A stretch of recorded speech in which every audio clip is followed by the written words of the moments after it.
somehow I learned that avoiding difficult things was better. So anything that got difficult, whether it's sports, music, I just abandon it. Like the moment it gets too hard, just walk away. 'Cause adult life is like, okay, job gets hard, quit. Job hunting is hard, don't bother. I want to learn a new career, it's too hard, it's uncomfortable. And these are a lot of things that I think probably actually held me back from discovering things earlier. Because maybe there were nigglings of like, oh, I want to try something with my hands, I want to learn something new. But then you see the path to it is like, woof, that's a long path. And I don't want to start at the bottom. Welcome to The Career Flipper, a weekly podcast featuring career change stories from people around the world in a bunch of different industries about how they get from point A to point B and all the twists and turns in between. I'm your host, Jenny Dempsey, fellow career flipper. After more than a decade working in customer service and experience leadership in the tech startup world, as well as teaching to Udemy for business training courses and speaking at business conferences, I found myself laid off in 2022 from my stable corporate job. Despite my experience, I had over 400 job rejections and I just couldn't land anything new. I really started to question my worth. What am I supposed to do now? Then a friend gave me an old junky table. I saw potential. I binged YouTube, TikTok, and Instagram videos to learn how to fix it up and found joy in giving something unwanted a brand new chance at life, which really resonated me with getting laid off and kind of feeling unwanted myself. So this led me to start my furniture makeover and restoration business, San Diego Furniture Flipper, where I rescue and restore good furniture to keep it out of the landfill. Alongside that, I host this show, speak at events, do customer service consulting, and offer one-on-one career change coaching.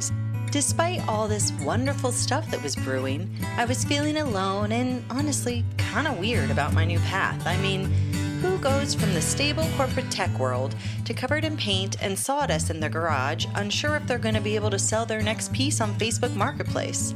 So I reached out to a few people that I knew who've also flipped their careers, and hearing their stories motivated me, and it made me realize it's okay to change direction at any point in life. I realized too that there are way more people out there who flip their careers, more than I'd ever imagined.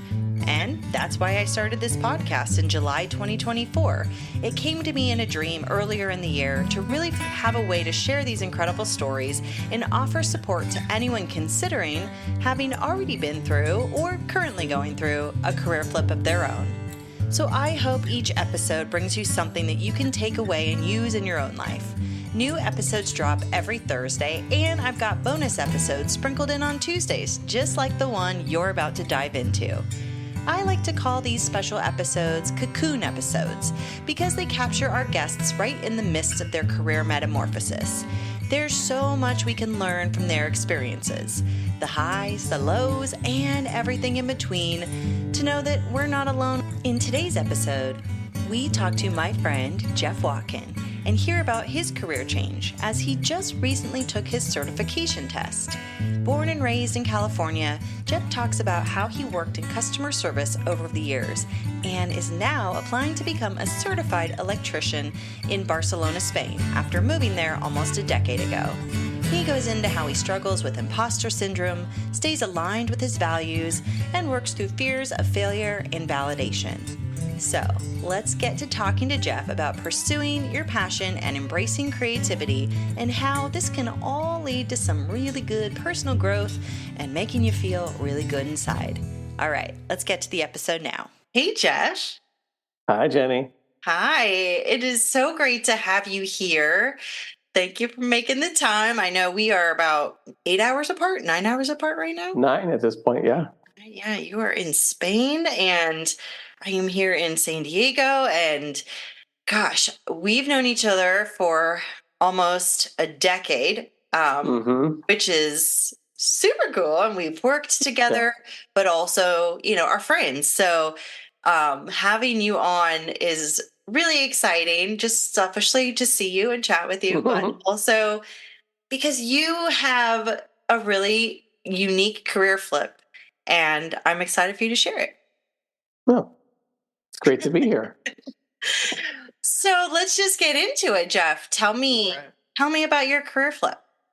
Well, it's hard. It's hard to figure out how to start. But most recently, I guess Jenny you and I met doing customer service for a company, and that ended, and it was fun. I enjoyed it. I took the job because it was something I knew how to do, and I needed money, honestly.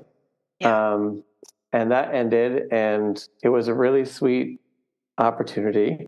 And it was impossible to find that kind of thing that offered part-time flexibility, good money, flexible hours. And I live in Spain, as you said, which also means I have different rights. And I am allowed to work now, but also have different access to the labor market because customer service here is one, super underpaid, and it's not a high value for many, in my opinion. Oh, it's also in like fluent Spanish, which my Spanish is pretty good, but yeah. Anyway, and so my journey in the last few years has helped me to realize that I really like working with my hands, and whether that's like pouring cement or doing work in my house. One of the things I really started liking to do was electricity. So, and it doesn't hurt my back as much because I don't have to lift bags of cement and all this stuff. Yeah. And so I went to school to get to learn electricity, and hopefully get my license. Still waiting on results to be a licensed electrician in Spain. And so that's the most recent iteration of my flip. I was just going to say really quick, the couple things, like just for everyone listening, you were born and raised California, and then you moved to Spain. And I think that's important to note because, Spanish, you are so great. I've been out there, we've traveled, and you do all the talking, and you took the course, to become the electrician in Spanish, and it was fully in Spanish. And it sounds like, when like you have your certification and you are ready to go, like the majority of your work will also be in Spanish. Is that right? Yeah, I'm Spanish and English because part of being here, it's been 12 years now, we have a large English speaking community, or we know a lot of English speakers that know a lot of English speakers. Yeah. And so that's part of it. Part of the attraction to do it is with, I think, most blue collar, and I say blue collar, I don't know if that's offensive or not, but I did, when I was getting ready for my test, I went and bought a blue polo shirt with a blue collar. I was like, I did it. I don't know. But there's too few workers for these industries, so the backup is real. People are having trouble finding people, and then finding people you trust and that do good work. Yeah. My work remains to be seen, but I have a high work ethic, so that won't. That's not a problem. And just from being here, sometimes being able to work in your mother tongue, like having someone be able to speak to you about something in English, is really nice because, it's intimidating. Sometimes you're just too tired to think in Spanish and speak Spanish. And part of the reason I took the course was because I never studied electricity, so I didn't even know basic concepts, basic anything. I knew very little. I knew that wires went to places, Right. It was so I could learn that vocabulary as well and add that. And it was, it's been a challenge, but also super, super fun. Yeah. And it sounds like you just knew that you needed to work with your hands. I remember, when we were working together, it was that part-time flexibility, and it was a unicorn job to say that. And you would be like, all right, I'm logging off for the day. I'm going to go out and garden, or I'm going to go out and, do this and build this. And that the reason that you took on that role, like you said, because it's a great opportunity, but also it really aligned with your values of what you wanted to do outside of sitting at the computer. And I think that's important to note that, like, sometimes those values are, for people that are considering a flip or thinking about doing something different, but don't quite know, just looking at like, well, what are those things that you really value? And what are you gravitating towards when you're logging off? What does that look like for you? It goes way back for me. Like many people, suffered some family trauma at a young age and did my best to just get through it as a kid and keep my head down, follow the path that was set in front of me. That was going to university or getting a degree. And then when, the school I went to, at 2 years, you had to pick a major. And so I asked my parents, I said, for input, they said, do this. They said, why not social work? I was like, okay, great, social work. So I did social work and I got through it. And then I got out of school. I was like, I don't want to do social work. That doesn't appeal to me. So I floated around for a year doing some odd stuff and then went to film school because someone said I was good at it. Because I was always like editing film, editing little motion pictures. I don't know, just little stupid things, and did some of that for a while and didn't love it, but I tried to pursue it for a bit. And then after a few years, moved to LA. I worked in TV for a little bit, and about 10 months, like, I do not want this career. It's not working. It could have been a fine career, but didn't like LA. The production lifestyle wasn't for me. And I think for many people it is good.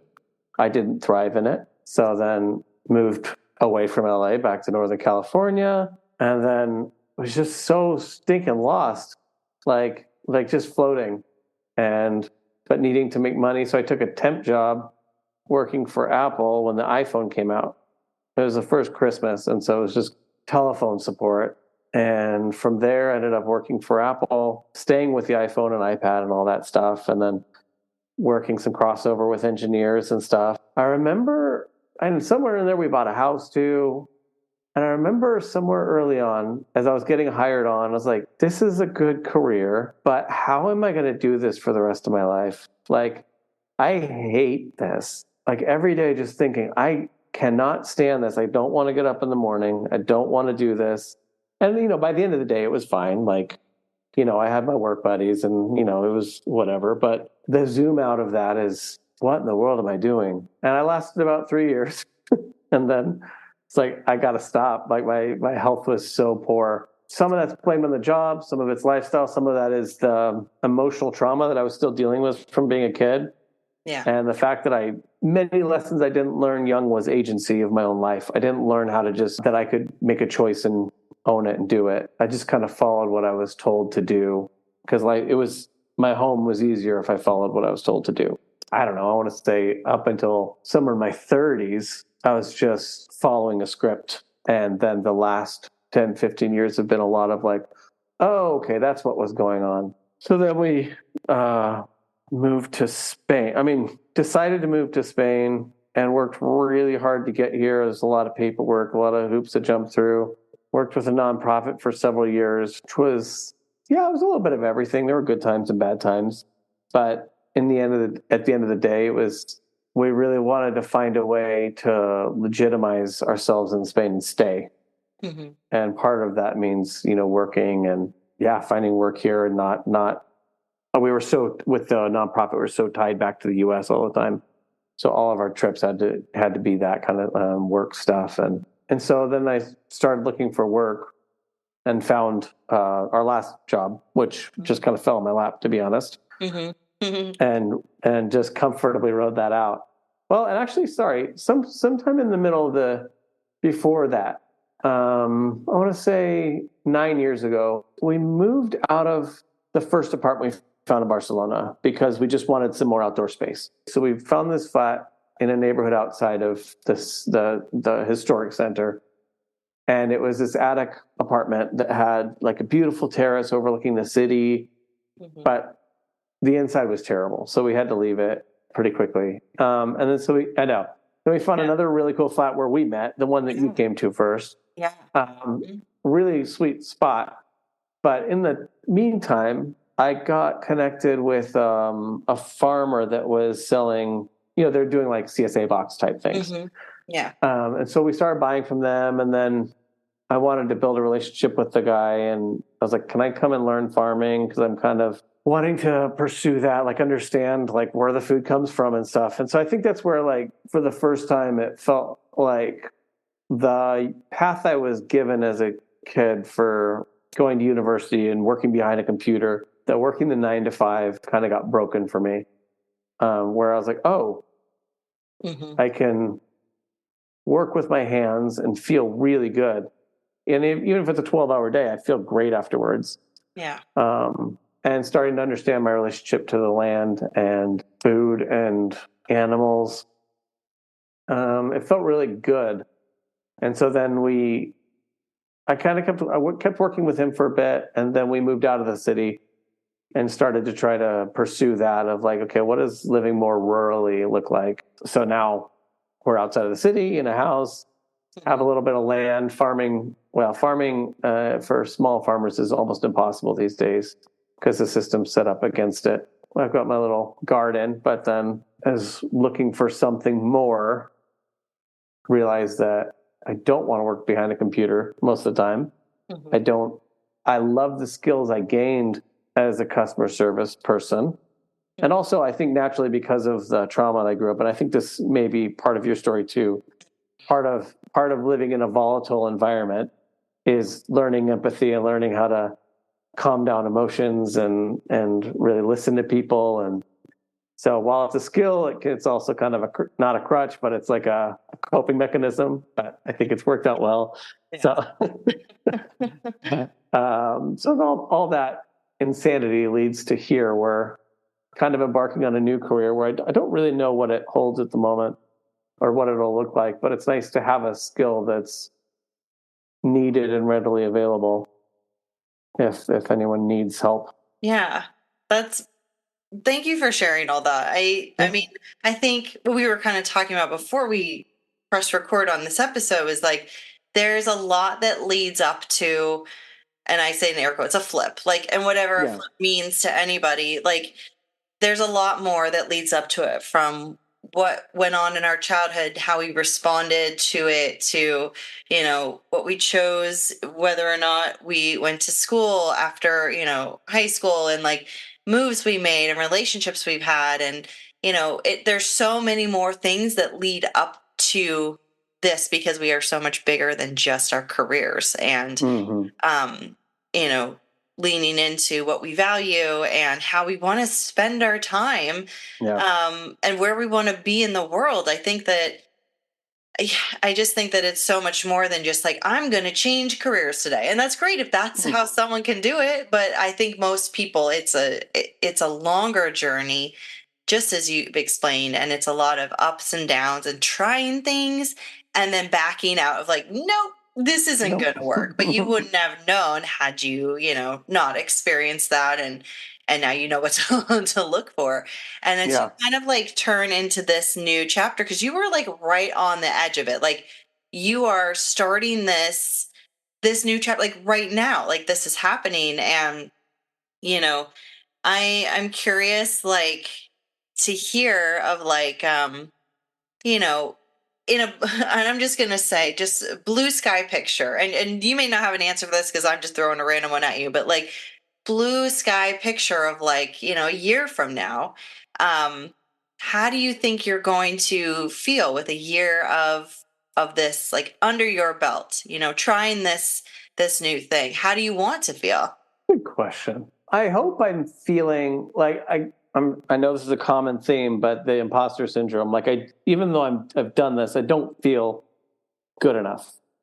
I feel like someone's like, yeah, come help me. I'm like, are you sure you want me touching it? I've like, like, this wasn't my background. It's not like most of the typical path was to people that have been working in this, and then they go get their license and all this. I'm getting my license before I have enough experience, before I have experience. What is enough experience? But I think you get what I'm saying. Yeah, I get what you're saying. So I'm hoping in a year that I feel confident, like really confident in the situations I'm put into. Obviously, I hope there's still learning involved. Part of the thing I like about it is the problem-solving aspect of it.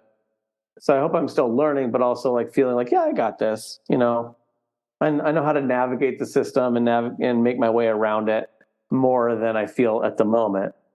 Right now, I feel like, I like it a lot. I just feel a little anxious in a good way and trying to But I hope in a year it just feels good. And I don't necessarily want it to be a full-time career. I want to work when I want to work. I guess that's the flexibility that we all want, right? Yeah. And yeah, maybe sometimes it's full-time and other times it's not, and I can work on my garden. And life in the country ebbs and flows with what needs to be done. Like in the winter, I have plenty of time to do other stuff. Summer is different, but yeah, I kind of want to feel that where I can pick stuff up, back off when I want to, but I'm kind of choosing for myself. Right. And enjoying myself and feeling good about it. Yeah. Yeah. That makes a lot of sense. I love that picture. And even where you're at now, it sounds like with imposter syndrome and that, that self-doubt and that, but still that wanting to help others, it sounds like it's not getting in your way. Like imposter syndrome isn't stopping you. It's there and you're aware of it, but at least what I'm hearing you say is that it's not getting in your way. Does that, like, how do you kind of navigate that? Like it's there, but you're like, I'm still going to do it. I mean, I think, well, one of the lessons I've learned with age is that if you do something, you feel less bad you feel less bad. And what I mean by that is I used to, anything uncomfortable when I was younger, and I mean, this is like as recently as like 10 years ago, I would just shove in a pile under the bed or whatever, metaphorically. Yeah. Like get it as far until the last minute. Yeah. Until it becomes unsustainable to not do it anymore. Then we'll do it. Whether it's paying bills or chores or whatever. Like, just put it off to the last minute because I just didn't, I don't know, is the discomfort. And a really simple lesson I've learned is like, just do it now. Like if it's on your mind, just do it. And it's far less uncomfortable, far more comfortable to do it that way. So I think that's helping me get through it is like, just do it. Just like, yeah, everybody starts somewhere. Mm-hmm. I mean, there are levels to the imposter syndrome because one, I'm not from here. Two, I've never done electricity.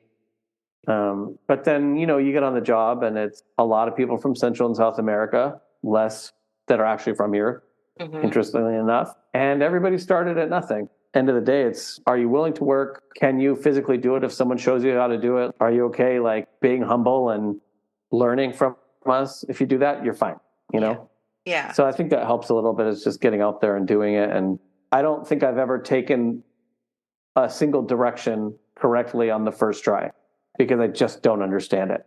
Yeah. And I was like, give it to me again. Okay. Give it to me again. And I don't want to be the one that asks for help, but like, it's just how it is. I don't know. So maybe part of it's just lowering my, my pride, saying goodbye to the ego a little bit and be willing to be a baby, just learn it from people that are 20 years younger than me, but that's fine.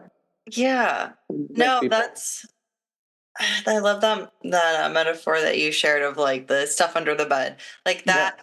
And then like kind of resetting, it sounds like resetting your expectations in a way of like, the stuff under the bed, like, well, that made sense, but now I expect to like that I'm going to do it when it needs to be done because I've learned what happens when it just sits there. Mm-hmm. And then also with this of like, the expectations of like, I don't need to ask for help, but you know what? I'm going to adjust my expectations of it because it's okay to ask for help. Even it doesn't age aside, like, if someone 20 years younger is telling you, giving you help, like, awesome. Like that's great. And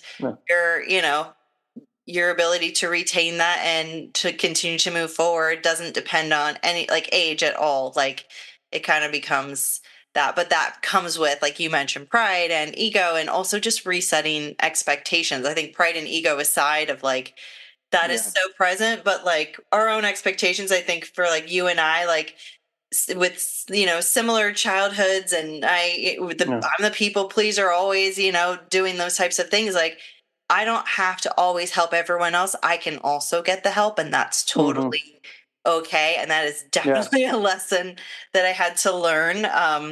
simply because it was tied so much to to who I was. So Yeah. I don't know if it was like this for you. This is another huge part of my growth is that somehow I learned that avoiding difficult things was better. So anything that got difficult, whether it's sports, music, just abandon it. Like the moment it gets too hard, just walk away. And maybe it was my family dynamics. Are just like, if you call attention to yourself at this, do you really want what's coming? yeah. Like, do you want your parents to step in and quote unquote help you? Because that's not necessarily the safest place, you know. Mm-hmm. And then that translated to an adult life is like, okay, job gets hard, quit. Job hunting is hard, don't bother. I want to learn a new career, too hard, it's uncomfortable.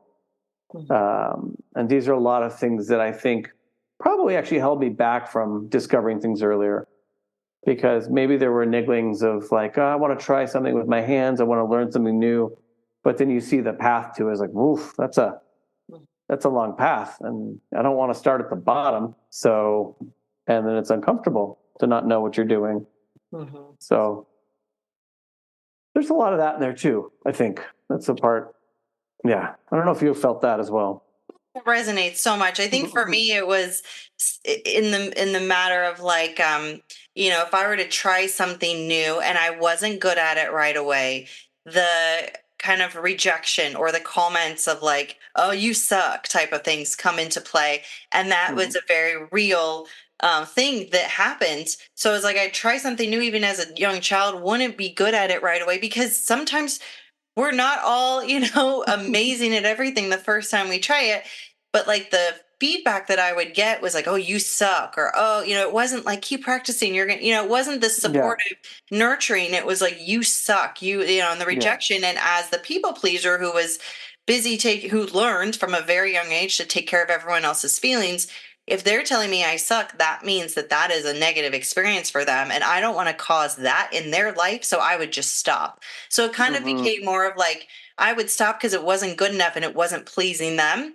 And that definitely moved on throughout my life. And it was just like, and I think, you mentioned something of like, this is what made you so good at customer service, these types of things. And I agree. I think it's why I've excelled in my career in customer service, because I got so good at taking care of other people. And just kind of like, oh, I'm not good at that. That's okay. I don't need to be good at that. I don't want that to get in the way of your life. Like, to the point of like, sometimes like, I don't know, just I will not even do things that I love, or I didn't. Like, I feel like I've worked really hard through these things, or had, a lot more support in my world over the last, several years. And that helps so much. But like, just wouldn't do certain things because I was like, I don't want to get in their way. I don't want to bother them. Annoying. That was a word I heard so much as a child. Oh, man. God, you suck. You're so annoying. And it's like, oh, well, then I'm not going to do this. Sorry. Yeah, sorry. Yeah. Yeah. I think mine manifested like there was a little like a real fear of failure, and a fear of not being perfect at it. And because my parents were good musicians, and I'm not a bad musician, but I don't touch music anymore. Like, I mean, I love listening to music and singing when I get out my guitar. I like it, but there's a lot of that tied into my creative endeavors, which obviously I still want to write a book. I've got like half one written, but it's part of that fear that's there. It's like, maybe they won't like it. Maybe it won't be accepted. I'm probably not any good at it. And especially when it comes down to creativity for me, that one's still, I need to unpack that. Mike, I've set my creative side apart because it's just too hard sometimes, I think. Yeah, I hear that. I hear that completely. And that, the creative side versus work, and like how much time we give to that, and how that either lights us up or how it triggers other things. It sounds like I know, like I've always been creative, like music, like we've talked about music before. I love to play and sing, but I'm not necessarily a professional at it. I've never had formal training. I just loved it. I'd record things, I'd play gigs, this and that. But I definitely pushed it aside because I always was like, well, I'm not good at it. Like, or maybe I had someone in my early adult life that was like, oh gosh, like you sound good, but you're really annoying. Stop singing that same thing over and over. And I'm like, but I got to practice it. No, it's annoying. Yeah. So I would just kind of like stop.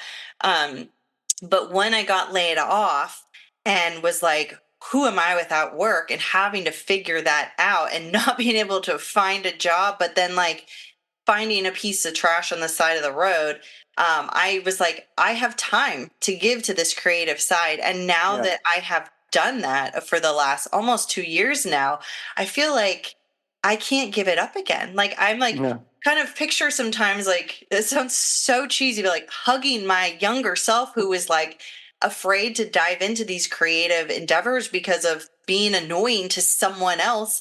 And now I'm like, I mean, I'm not perfect at furniture flipping. There's definitely things I'm still learning. I'm not, I'm not certified. Who am I? I haven't been a furniture restorer. When I looked up my, competition in my area, it was mostly older men who have been doing this for like, 30, 40 years. And I'm like, hi, I'm brand new. And I watch YouTube videos, or Instagram things. So it's just like, it comes this time where it's like, I can't not do it now. And despite knowing that I'm not perfect at it, I may not be, pleasing everybody. Something happened when I got laid off and I just don't care.